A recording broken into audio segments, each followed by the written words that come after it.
கலந்த போதை சாக்லேட் விற்பனை செய்ததாக கூறப்படுகிறது. அந்த சாக்லேட்டை சாப்பிட்ட 9ஆம் வகுப்பு மாணவர்கள் 4 பேர் பாதிப்புக்கு ஆளாகியுள்ளனர். போதை வசதியில் சின்ன பசங்க பயன்படுத்துறதா சொல்லி இது பண்ணுங்க. அதில் ஒரு பையன் ஹாஸ்பிட்டலில் போய் அந்த இதானால ஹாஸ்பிட்டல் அட்மிட் பண்ணிட்டு அது மூலியமாக கழிச்சு போதை வசதினால இந்த மாதிரி ஆகிட்டு இருக்கு அப்படின்னு அப்புறம் கூட இருந்த பையனை யாரையோ பையன் கூப்பிட்டு போனதா சொன்னாங்க. பரத் என்ற மாணவன் சுயநினைவை இழந்து உயிருக்கு ஆபத்தான நிலையில் எழும்பூர் குழந்தைகள் நல மருத்துவமனையின் தீவிர சிகிச்சை பிரிவில் அனுமதிக்கப்பட்டுள்ளார். தகவல் அறிந்து அங்கு வந்த ஆர்கே நகர் போலீசார் இது தொடர்பாக தீவிர விசாரணை மேற்கொண்டனர்.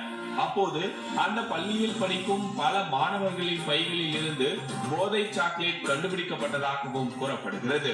போதை சாக்லேட் விற்பனை நீண்ட நாட்களாக இப்பகுதியில் உள்ளதாகவும் தற்போதுதான் வெளிச்சத்திற்கு வந்திருப்பதாகவும் கூறப்படுகிறது. பள்ளி மாணவர்களை அடிமைப்படுத்திய இந்த போதை சாக்லேட் ஆர்கே நகர் குடிசை பகுதி சிறுவர்களை குறிவைத்து அங்குள்ள பெட்டி கடைகளில் விற்பனை செய்யப்படுவதாகவும் குற்றம் சாட்டப்படுகிறது. எப்படி இருக்கும் அந்த பொருள்? முட்டாய் மாதிரி இருக்கும். பெட்டி கடையில் சோதனை மேற்கொண்ட போலீசார் போதை சாக்லேட்டை பறிமுதல் செய்ததோடு கடையின் உரிமையாளரான சுரேஷ் மாத்தூர் என்பவரை கைது செய்தனர். மத்திய பிரதேச மாநிலம் இந்தூரில் இருந்து இந்த சாக்லேட்டுகள் வாங்கி விற்பனை செய்வதாக விசாரணையின் போது அந்த நபர் தெரிவித்ததாக கூறப்படுகிறது. பறிமுதல் செய்த சாக்லேட்டுகளின் மாதிரியை உணவு பாதுகாப்பு துறையினர் பரிசோதனை செய்து வருகின்றனர்.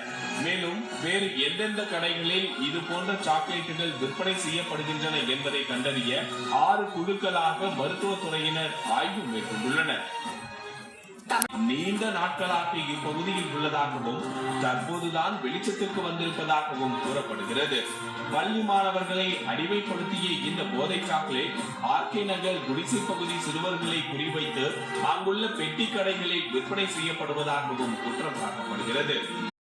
கலந்த போதை சாக்லேட் விற்பனை செய்ததாக கூறப்படுகிறது. அந்த சாக்லேட்டை சாப்பிட்ட 9ஆம் வகுப்பு மாணவர்கள் 4 பேர் பாதிப்புக்கு ஆளாகியுள்ளனர். போதை வசதியில் சின்ன பசங்க பயன்படுத்துறதா சொல்லி இது பண்ணுங்க.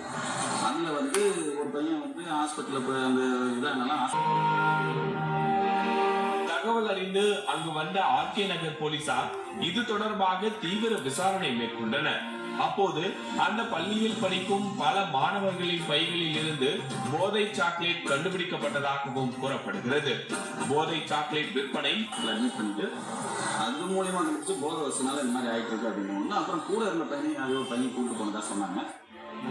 பரத் என்ற மாணவன் சுயநினைவை இழந்து உயிருக்கு ஆபத்தான நிலையில் எழும்பூர் குழந்தைகள் நல மருத்துவமனையின் தீவிர சிகிச்சை பிரிவில் அனுமதிக்கப்பட்டுள்ளார்.